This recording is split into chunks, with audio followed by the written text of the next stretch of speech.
Nandito kami ngayon ulit sa bukid para puntahan yung mismong bahay ni Nanay Epifania Villarmia. Dito kami bababa para makarating mismo dun sa bahay ni Nanay Epifania para alamin yung kalagayan niya at malaman kung anong klaseng tulong yung kaya nating maibigay sa kanya. Tara, puntahan na natin mismo yung bahay ni Nanay Epifania Villarmia. Tara, sundan niyo.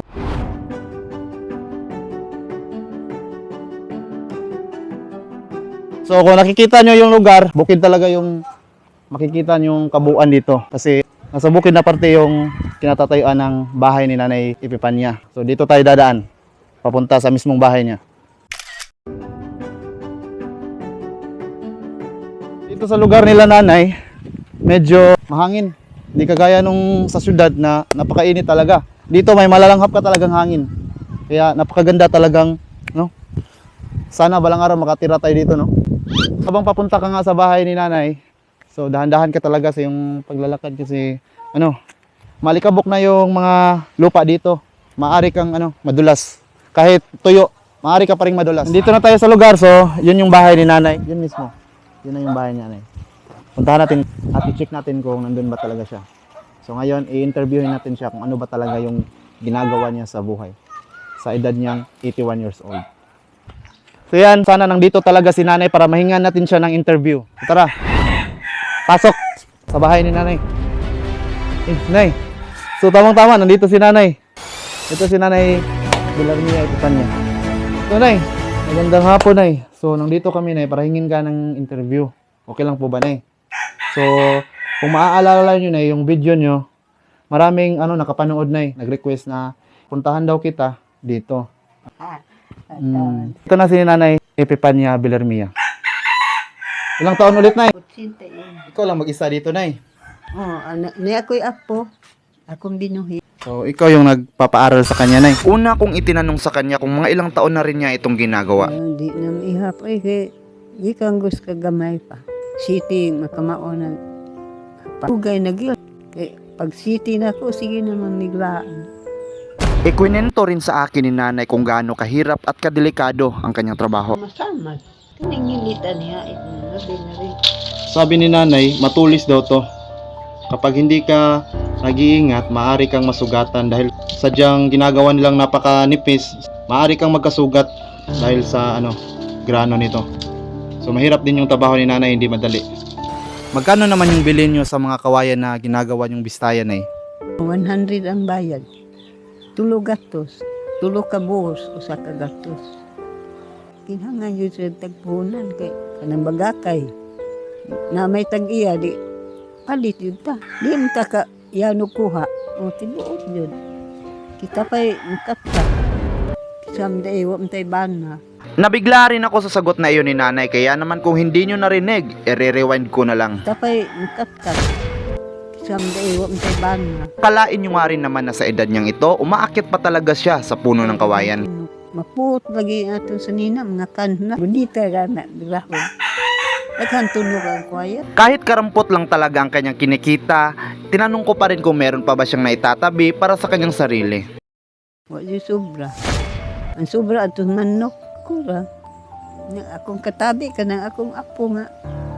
Say atong himo karon. Madara gyapon kay ningkamot man. Ilan yung mga anak nyo, Nay, at nasan sila ngayon? Akong anak unta na napo ka buok. Nga nangamatay ng uban, kuan na ni sila marag unom. Nga nangaminyo naman. Masabot sa ko. Sa mga pugson dyan, mangawat. Pagyo ito sa bito, ang kanira marining mainis doon. Ang uban taas naad. Tabuaan lang doon. Yung mga anak mo talaga, Nay, ay malayo sila sa'yo. Tinanong ko rin kung hindi ba niya na-miss ang kanyang mga anak, partikular na yung malayo talaga sa kanya. Mingawon sa doon. Sabi na ito Manila. Urail. Mingaw sa hagbay patungoy uli-uli. Magkuha namin, tanaw sa silpon. Sila-ilay magsudong og unsay kahimpang. Ako ging inahan nga 72 nga matay ng gan. Ako nakalingkawas ko. Nakaabot yung 80 kapi. Na, akong anak ang pingan na ito itong inahan. Duaw lagi panagsara. Katutos Manila, way duaw. Mingawon, oy. Anak gud.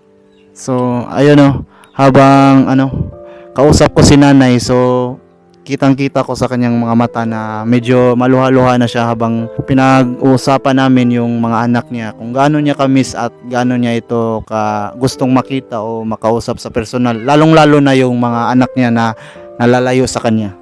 So, si Nanay Epipania, na-miss niya yung mga anak niya at dito, di ko na nga rin mapigilan yung mga mata ko kasi si nanay medyo maiyak-iyak na talaga. So walang halong script, so walang halong biro. So maging ako medyo naluluha na rin kasi yun nga si nanay habang kausap ko ito, parang tutulo na talaga yung luha niya. Di ko rin maatim na ganun. Na-miss niya yung mga anak niya kahit may halong lungkot sa kanyang mga mata. Ito nga naluha na nga si nanay.